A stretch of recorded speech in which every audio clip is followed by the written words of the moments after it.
Baik. Jadi pertanyaan dari Bapak tadi mengenai khusyuk di dalam salat. Yang pertama dulu Pak, apakah orang yang salat itu bisa khusyuk atau tidak? Kan kadang-kadang ada yang seperti pesimis, tidak percaya kalau orang itu bisa khusyuk dalam salat.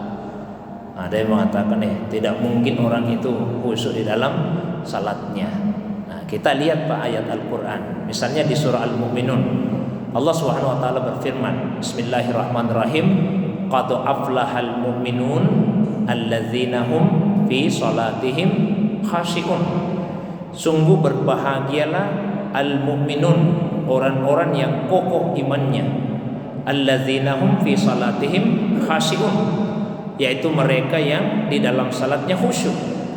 Allah memuji orang yang khusyuk di dalam salatnya.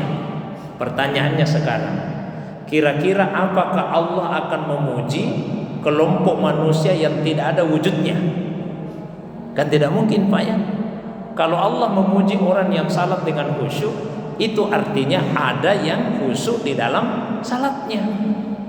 Kemudian di ayat yang lain misalnya Allah berfirman, ya, wasta'inu bis sabri was salah wa innaha lakabiratun illa 'alal khashiin.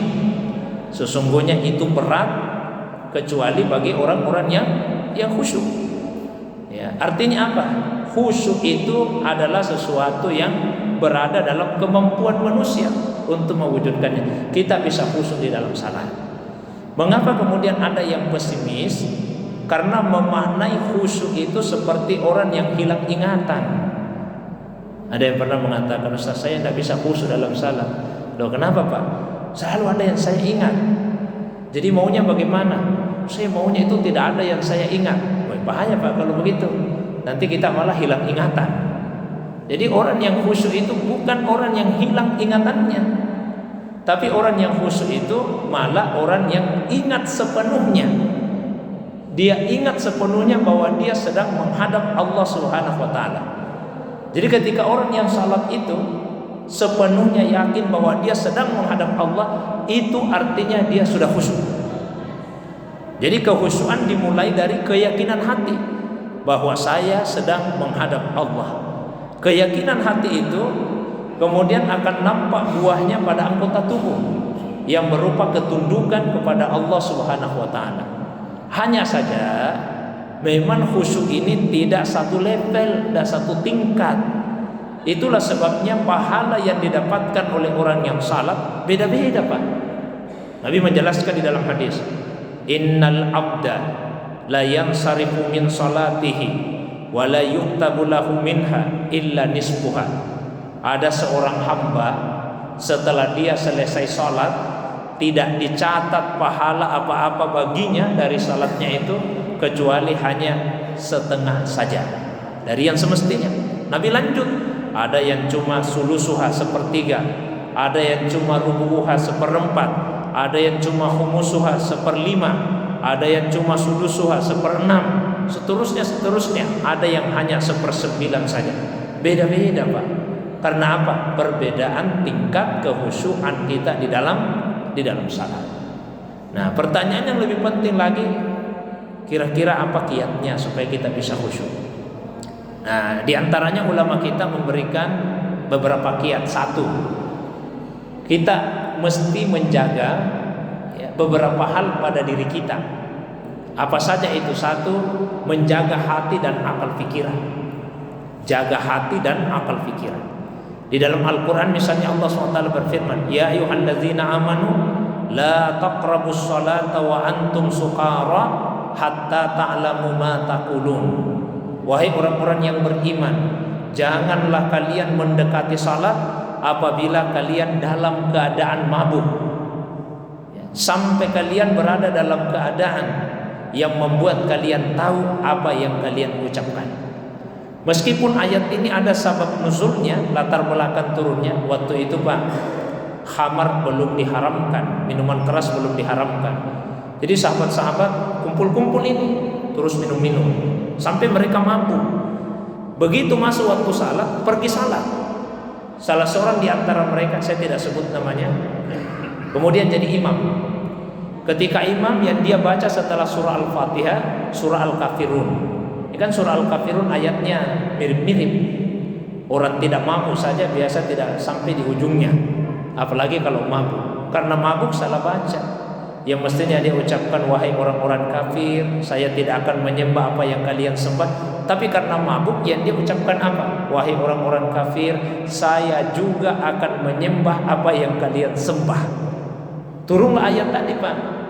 Wahai orang-orang yang beriman, jangan mendekati salat apabila kalian dalam keadaan mabuk. Sekalipun sabab nuzulnya seperti itu, tapi ayat ini berlaku umum. Artinya apabila kita dalam keadaan yang besar kemungkinannya tidak akan memahami apa yang kita baca atau tidak menghayati apa yang kita lakukan, maka jangan dulu salat. Seperti apa itu? Ngantuk sekali atau capek sekali. Maka Nabi memberikan tuntunan, idza na'isa ahadukum wa huwa yusalli. Kalau ada salah seorang di antara kalian yang mengantuk sekali dan dia mau salat, falyarqud, lebih baik dia pergi tidur dulu. Hatta yashaba anhum naum, sampai ngantuk itu betul-betul hilang dari dirinya. Fa inna ahadakum idza shalla wa huwa na'is, karena jika ada yang salat dalam keadaan mengantuk, la'allahu yastaghfiru fa yasubbu nafsa, besar kemungkinannya lain yang dia ucapkan, lain yang dia mau ucapkan, lain yang terucap. Dia mau minta ampun, malah dia mencaci maki dirinya sendiri. Itu karena dalam keadaan mabuk. Jadi jaga hati, jaga akal pikiran. Apalagi Pak yang mesti dijaga, jaga perut. Jaga perut. Nabi bersabda, la salata bi hadratit ta'am wala huwa yudafi'ul ahbasan. Tidak ada salat dalam keadaan makanan sudah tersaji, dan tidak ada salat dalam keadaan menahan hadas. Ya, dua hadas depan dan belakang. Jadi kalau kita sementara salat terus mau sekali buang air kecil, lebih baik dihentikan saja salatnya. Kecuali Pak kalau tidak mengganggu kita. Biasa juga, mohon maaf kalau cuaca dingin, kadang-kadang ada perasaan mau buang air kecil, tapi tidak terlalu mempengaruhi. Tapi kalau sudah sampai kita keringatan menahan itu keinginan untuk buang air kecil, lebih baik dibatalkan saja dulu salatnya. Begitu juga apabila makanan sudah tersaji, masuk waktu salat, kata Nabi lebih baik makan dulu. Idza hadaratil asya faquddimatil asya 'alal isya. Apabila asa itu makan malam sudah siap, maka didahulukan makan malam daripada salat isya. Apalagi yang mesti dijaga, menjaga pandangan mata. Maka Rasulullah SAW memberikan tuntunan, ij'alu basarakum haitsuma tasjud. Arahkan pandangan mata kalian ke tempat di mana kalian akan sujud. Jadi arahkan pandangan matamu ke tempat sujud. Maka yang sunnah di dalam salat itu melihat ke tempat sujud kita. Makruh hukumnya salat sambil melihat ke atas. Pernah di masa Nabi ada sekelompok orang kalau salat dia lihat-lihat ke langit. Nabi tegur, ma balu aqwam yarfauna absarahum ila sama. Ada apa dengan mereka itu? Sampai ketika salat dia arahkan pandangannya ke langit. Termasuk juga makruh salat menoleh ke kanan ke kiri. Pernah Aisyah bertanya kepada Nabi an iltifatir rajuli fi salatihi, tentang seseorang yang menoleh dalam salatnya. Kata Nabi, ikhtilas yahtalisus syaitanu min salatil abdi. Itu adalah rampasan yang dilakukan oleh syaitan pada salat salah seorang di antara kalian. Apalagi yang mesti dijaga Pak, pendengaran. Pendengaran juga mesti dijaga. La tusallu khalfan naim wala al mutahaddis. Kandungan hadis tadi diantaranya jangan salat di dekat orang yang sedang asik cerita-cerita. Biasanya kalau ada orang cerita-cerita di dekat kita, meskipun kita salat, ceritanya masuk ke dalam telinga. Apalagi kalau salat itu mengganggu kita. Tidak benar ceritanya ini. Nanti selesai salat saya mau luruskan. Termasuk juga menjaga penciuman kita. Sehingga kalau ada seseorang yang sudah mengkonsumsi makanan yang baunya menyengat, dia dimakruhkan untuk menghadiri salat berjamaah. Kecuali apabila dia membersihkan gigi, gusi dan mulutnya terlebih dahulu. Itu kiat pertama, hal-hal yang mesti dijaga. Yang kedua ada penopangnya supaya kita bisa khusyuk. Apa saja penopangnya? Di antaranya mengingat kematian. Mengingat kematian. Uzkur al-mauta fi salati. Ingat mati di dalam salatmu. Fa inna rajula idza zakara al-maut, seseorang itu kalau dia ingat mati faharra ayyuhsina salatahu, dia akan termotivasi untuk memperbaiki salatnya. Kalau bahasa yang lain Nabi sampaikan, sallu salatan muwaddi, salatlah dan jadikan salatmu itu seperti orang yang hendak berpisah. Maksudnya begini Pak, alhamdulillah kita tadi sudah salat maghrib. Tidak ada jaminan Pak bahwa kita masih akan hidup sampai masuk waktu Isya. Tidak ada jaminan. Jadi mestinya waktu kita salat maghrib tadi, kita jadikan salat maghrib itu seperti salat perpisahan.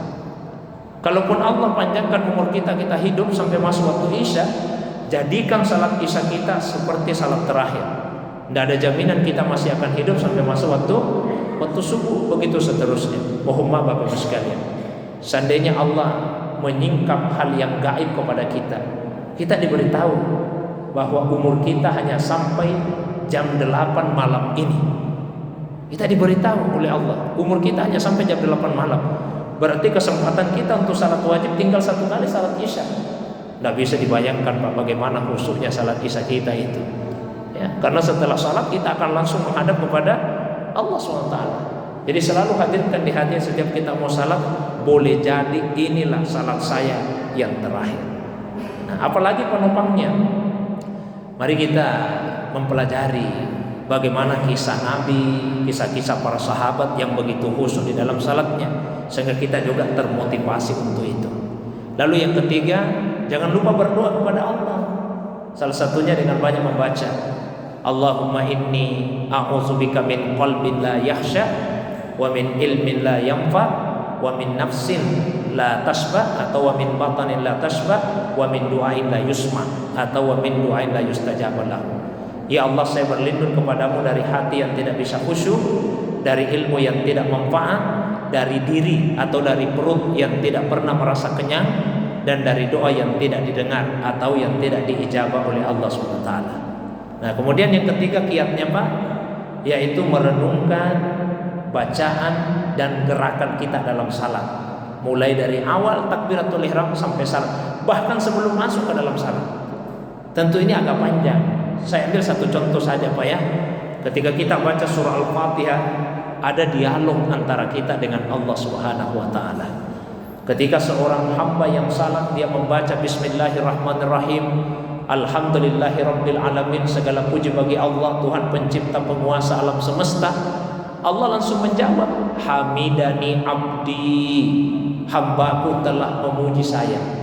Begitu kita membaca Ar-Rahmanir-Rahim, ya, yang maha pengasih, yang maha penyayang, Allah menjawab, Asna alayya abdi, hambaku telah menyanjung saya.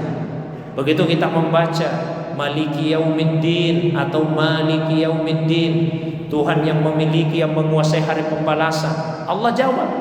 Apa jawabannya? Majjadani abdi, hambaku telah mengagungkan saya. Begitu kita baca Iyyaka na'budu wa iyyaka nasta'in, hanya padamu ya Allah kami ibadah, hanya padamu kami meminta pertolongan. Allah kemudian menjawab, hadza baini wa baina abdi wa li abdi ma sa'ala. Ini antara saya dengan hambaku dan untuk hambaku apa yang dia minta. Begitu kita baca Pak, ihdinas siratal mustaqim siratal ladzina an'amta 'alaihim ghairil maghdubi 'alaihim waladdallin, Allah jawab, hadza li abdi wa li abdi ma sa'ala. Sekarang semua untuk hambaku dan untuk hambaku apa saja yang dia minta. Coba kalau kita renungkan itu pada saat kita salat, kita berdialog dengan Allah Subhanahu wa taala. Nah, tapi kalau tidak bisa dari awal sampai akhir kita khusyuk, tadi disebut ada 3 titik Pak ya. Kalau bisa saya tambahkan 4 titik ya, 4 titik. 1, pada saat kita memulai salat, pada saat kita mengucapkan takbiratul ihram, Allahu Akbar, hadirkan kebesaran Allah di dalam hati kita. Keluarkan di dalam hati kita kebesaran makhluk. Yang besar hanya Allah saja. Diri kita kecil, bahkan seluruh dunia ini kecil. Apalagi kalau hanya sekedar hawa nafsu kita saja.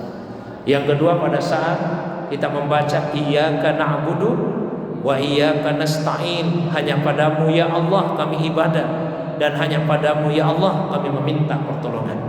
Hadirkan benar-benar di dalam hati kita, ibadah kita hanya kepada Allah dan kita hanya meminta pertolongan kepada Allah. Kemudian yang ketiga pada saat kita mengucapkan syahadat, asyhadu alla ilaha illallah. Ya. Dan yang terakhir pada saat kita mengucapkan salam, assalamualaikum warahmatullahi wabarakatuh, assalamualaikum warahmatullahi wabarakatuh. Paling tidak pada 4 titik itu. Mungkin itu Pak. Wallahu a'lam bishawab.